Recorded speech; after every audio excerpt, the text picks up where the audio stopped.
All right, we're bringing you a CNN World exclusive. In her first such detailed conversation since leaving Dhaka, former Bangladeshi Prime Minister Sheikh Hasina has offered a searing account of the events that led to her ouster and the rise of Muhammad Yunus. Speaking exclusively with CNN News 18's Manoj Gupta, Hasina has described an orchestrated coup, that's what she's saying, masked as reform, implicating radical factions and warning of a growing extremist influence under the current Yunus regime. She defends her record, denies Western involvement in her ouster, and expresses gratitude towards India for sanctuary and patience. In the wide-ranging interview, Hasina reflects on the army's dilemma as well, the questions that they were faced with, foreign pressures, and her determination to restore democratic rule in Bangladesh. Lots was covered in this particular interview. She's spoken about the Yunus regime as well, implicating certain extremist factions which she claims are at play in Bangladesh. She said that the once peaceful protest had transformed into a state of lawlessness led by a violent mob of radical agitators. This was a far cry from the initial student protests over civil service job quotas, which is how this all started, and that was the initial request as well.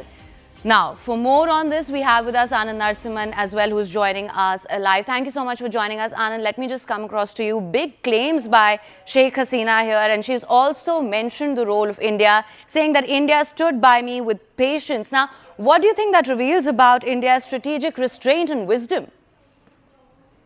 Morning, Him, and morning to our viewers. First up, commendations and kudos to Manoj Gupta for getting us the first ever interview.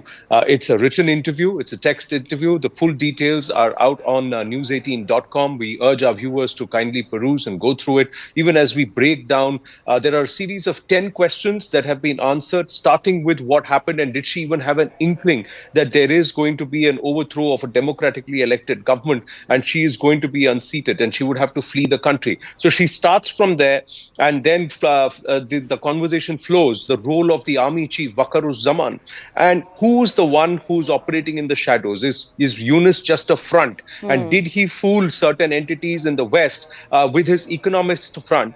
And now is that entire mask coming off? She does absolve governments, especially the US governments, of any unprecedented work or activity. But she does very clearly then turn around and say that perhaps those who supported Yunus and backed him have now realized that he's not the person he claimed to be. She's also named the Hizb ut-Tahrir as the one at the shadows, the radical outfit, which is currently running the government with Yunus as the front.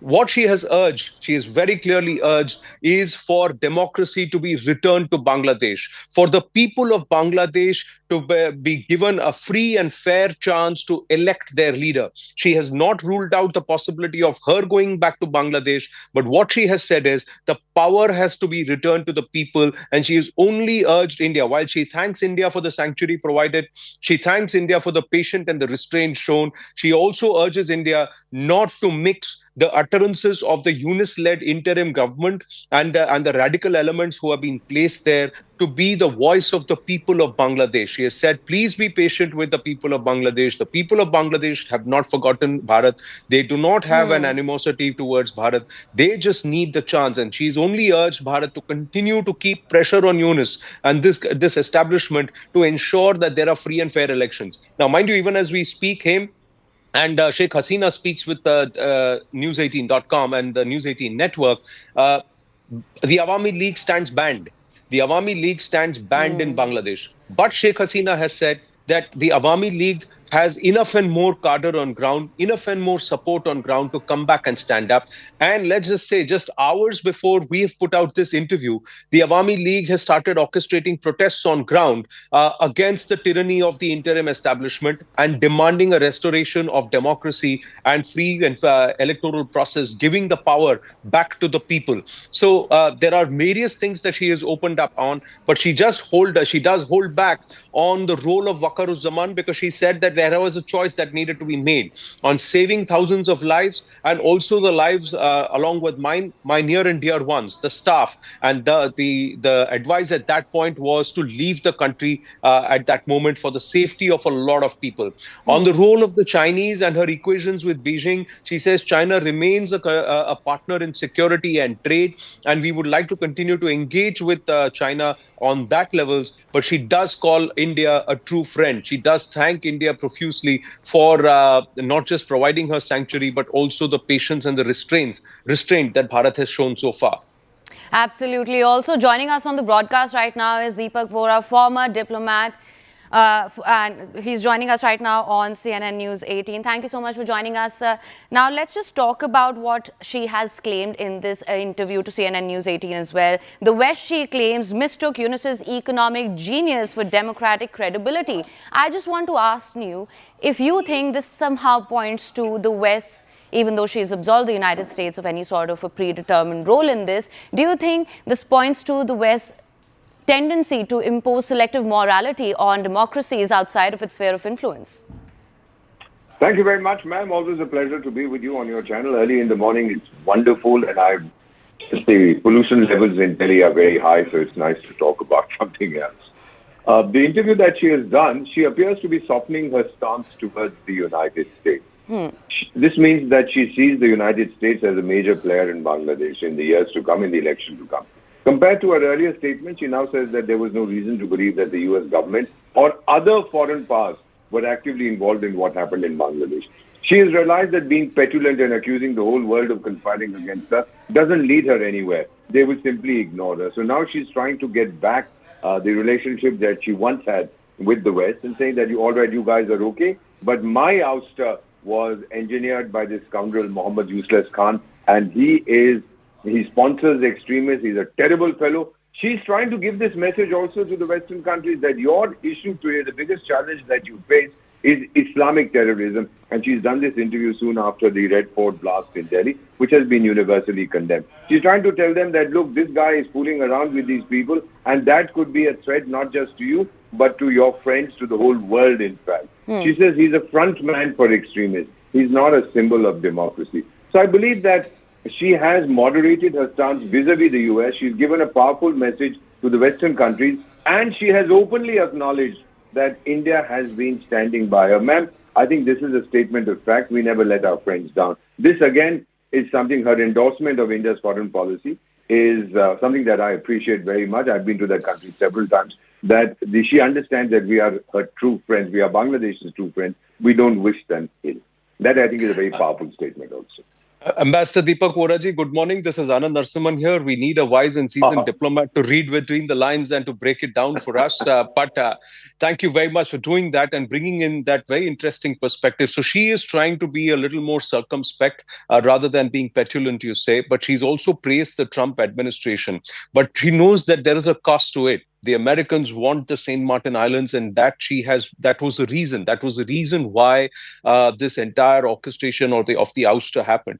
But how do we see things moving from here, flowing from here? She also calls Beijing a very active partner in Bangladesh's trade and security, while she maintains that Bharat is the most trusted friend. So what is it that she's trying to do here?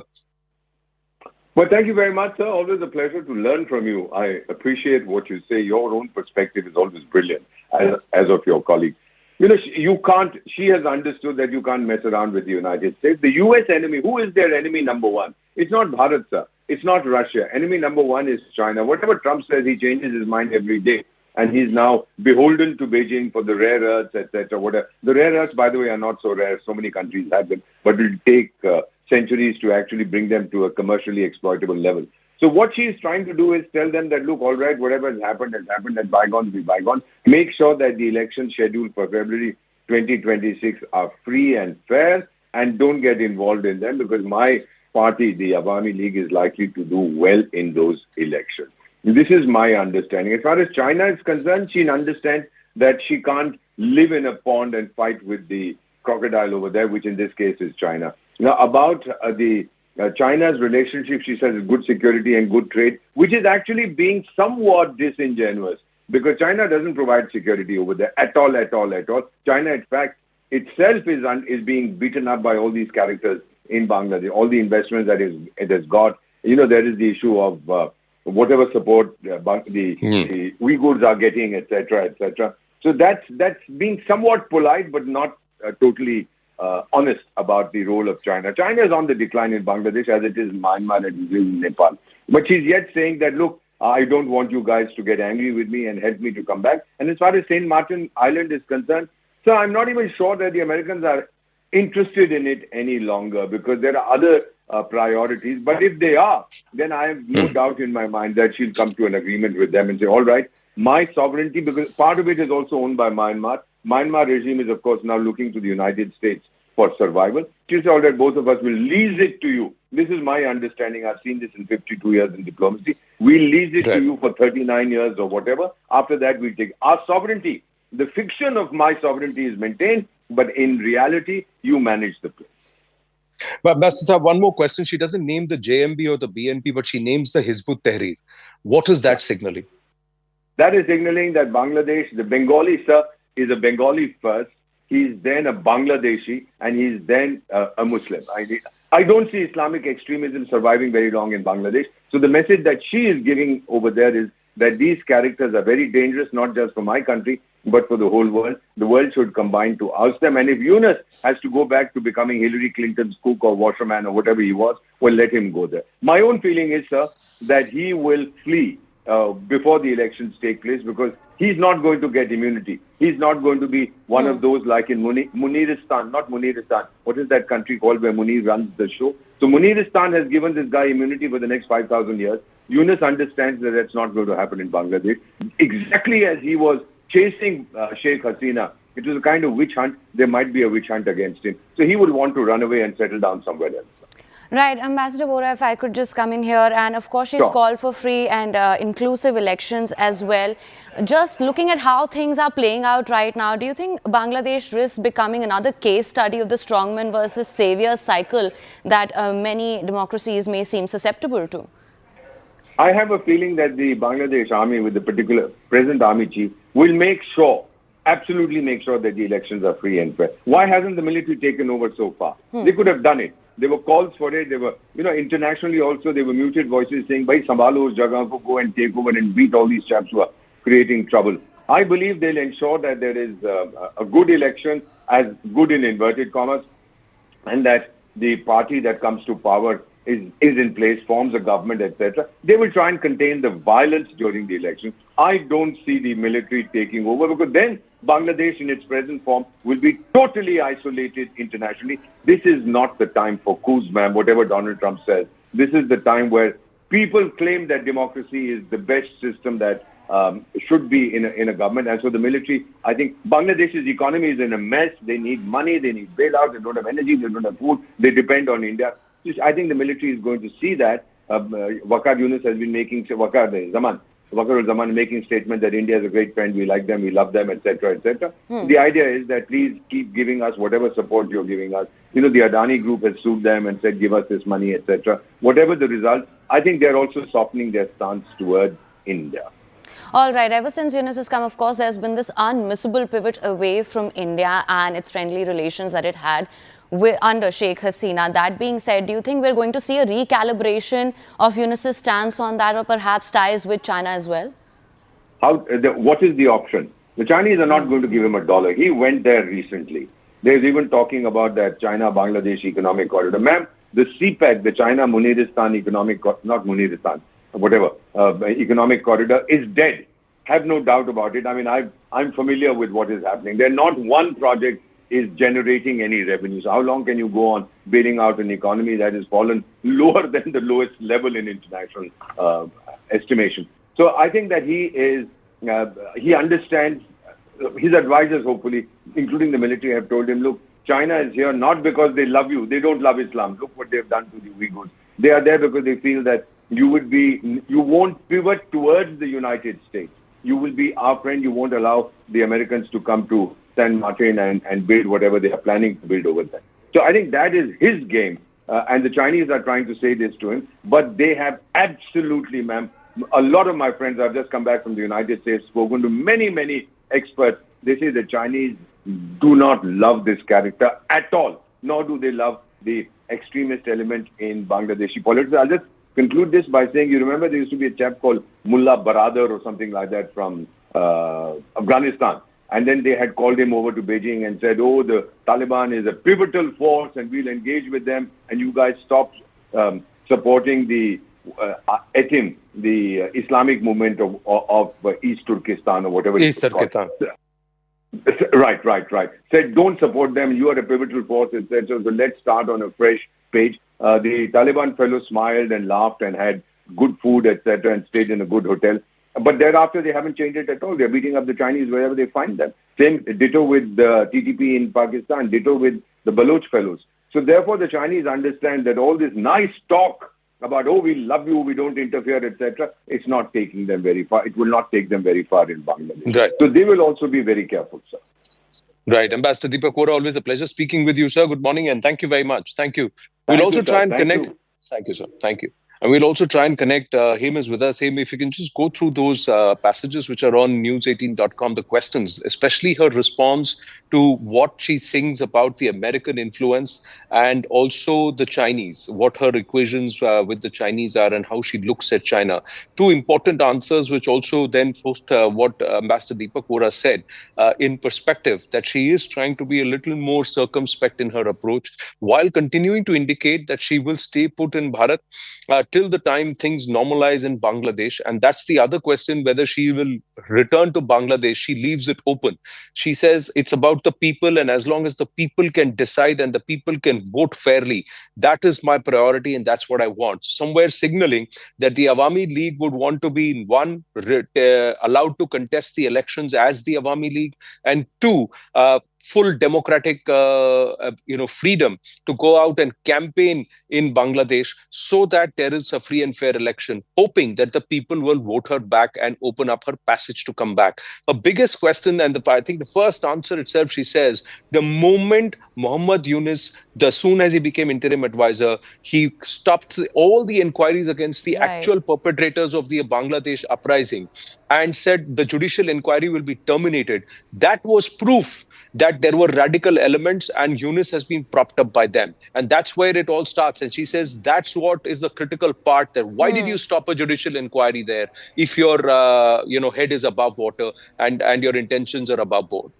Right, let me just quote here, and if I could just show to our viewers as well. Of course, the full scale, this is what she's saying, of course, the full scale of the conspiracy only became clear much later, and that was when Yunus granted immunity to all the perpetrators of last summer's violence and dissolved the inquiry that we'd set up to investigate the cause. It was obvious that a plan had been devised to overthrow my government. That's what she's saying. And at the time, leaving was a matter of survival. And this is a very important statement that she made.